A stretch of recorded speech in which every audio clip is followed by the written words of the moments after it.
Hi, I'm Tracy, the Part-Time Prepper. I'm here to give you tips and tricks, how-tos and hacks to help you be a little more prepared for whatever life throws at you.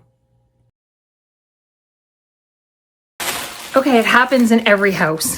One piece of bread gets left over. One dinner roll doesn't get eaten. Hot dogs come in packs of 8 or 10, but buns come in packs of 12. Make it make sense. I don't know, but I do know what you can do with all of this, and I'm going to show you in this video. When we have leftover buns or bread or biscuits, we just dry them out. If we're in a hurry, we dry them out in the oven on low temperature. Other than that, we just let them dry naturally. We then put them into our blender and powder them down to a fine breadcrumb. Then they can be stored in a jar. Sometimes we season them, sometimes we don't. Usually I leave them plain and just season them as we need them. Once they're stored in the jar, they can be easily added to things like burgers or meatloaf or breading for chicken.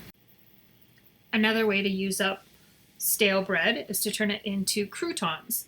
In order to do this, you're going to want to cut your bread or your buns into small pieces. You can decide how big you want them, but I usually like about a 1/2-inch square size. You're going to cut it all up. Once you've got them to the desired size, you're going to put them into a bowl.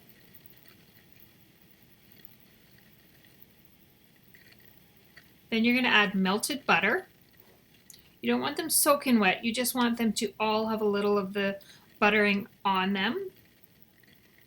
And at this point, you're going to decide what seasoning you want to use. You can season them with garlic or Italian herbs. Then you're going to spread them on a parchment-lined cookie sheet. Yes, my cookie sheets are dark. They're well seasoned. I like it that way. If you don't feel there's enough seasoning on your croutons, you can always add more, which I tend to always add more once they're spread out on the cookie sheet.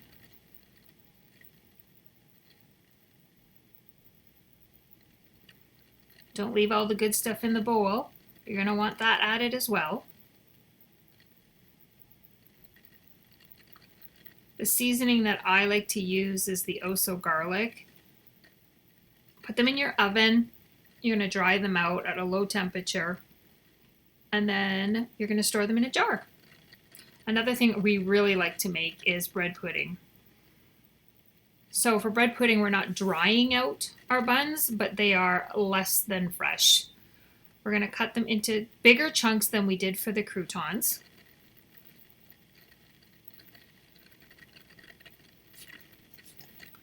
Then using cooking spray or butter, you're going to want to grease the inside of your glass dish, casserole, whatever size you're wanting to make. I was just making a single one, so it is a 3-cup glass bowl. You're going to want to add 2 eggs, some milk. There's a measurement, but I just guesstimate it. And some vanilla. Yes, I know it says Old El Paso, but I reuse the jars when I make my own vanilla.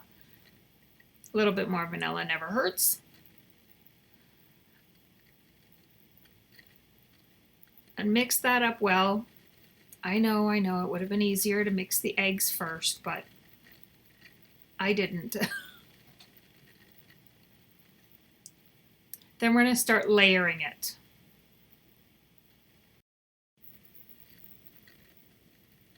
You can cut your bread or you can just rip it up. 1 layer of the bread, then the mixture over top. You can put another layer of bread, another layer of mixture.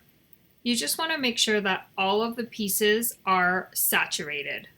You can even do this the night before so that you can just get up in the morning and tuck it in the oven. Who doesn't like a good bread pudding? You can sweeten it with maple syrup or brown sugar, cinnamon. You could probably even use a Splenda or a non-sugar sweetener. That would totally be up to you. Personally, I like brown sugar and cinnamon on top. Yes, I know this was cinnamon sugar. I grabbed the wrong jar, but it turned out delicious all the same. So sprinkle that on, and then we're going to pop it in the oven. You can take a screenshot of the recipe that comes before and after this if you really want to try it. When it's out, I like to take a piece and cover it with milk or a little heavier cream and dive right in. So good. No wasted bread here. Here's the recipe again if you wanted to screenshot it.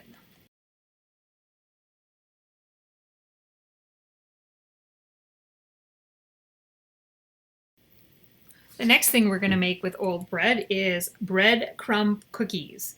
And this recipe came out of the book, the Tightwad Gazette. You need those breadcrumbs that we made at the very beginning. You're going to use 2 cups of breadcrumbs, 1.5 cups of flour, 1.25 cup of sugar, half a teaspoon of salt, half a teaspoon of baking powder, 1/3 cup of cocoa,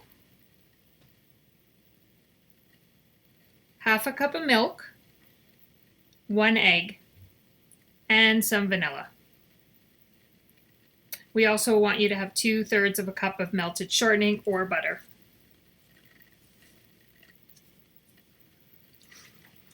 As with most recipes, you're going to do the dry ingredients first in one bowl. I use the sieve just to make sure there's no lumps in my cocoa or in my flour. Put everything through the sieve so it's fine and it combines easily with the breadcrumbs. I wasn't too worried about the breadcrumbs having a few bigger pieces. In the end, it was a cookie. It really didn't matter.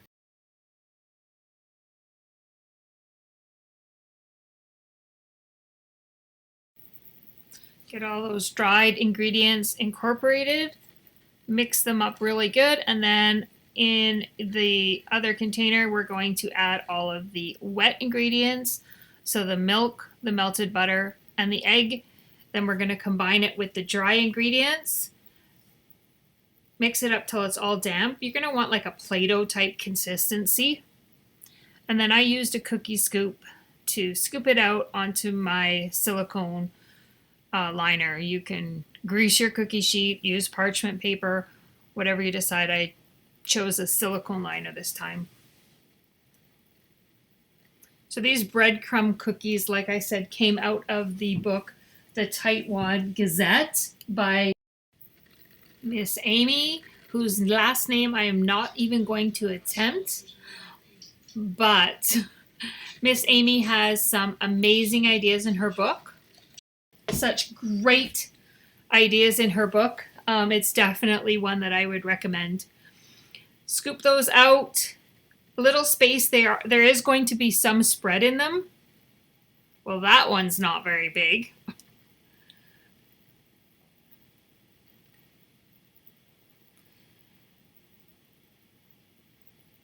And then we're going to pop them into a preheated oven, 350 for 15 minutes. And once again, here is the book by Miss Amy. The final recipe I'm going to show you is homemade stuffing with the stale bread. So you're going to use the croutons you made earlier. You're going to add onions, bouillon, some eggs, some garlic, some seasoning. You're going to moisten it up with some water, and you're going to cook it in the oven. All of the instructions and ingredients are on the recipe that you can screenshot at the end. Now, our favorite way in our family to eat stuffing is on French fries with gravy and shredded chicken. We call it Thanksgiving poutine. I'm curious, in your house, is it dressing or stuffing?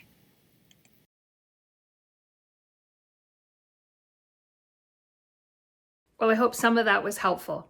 And if it was, follow along because I have lots more idea of how to repurpose, reuse, and not waste food.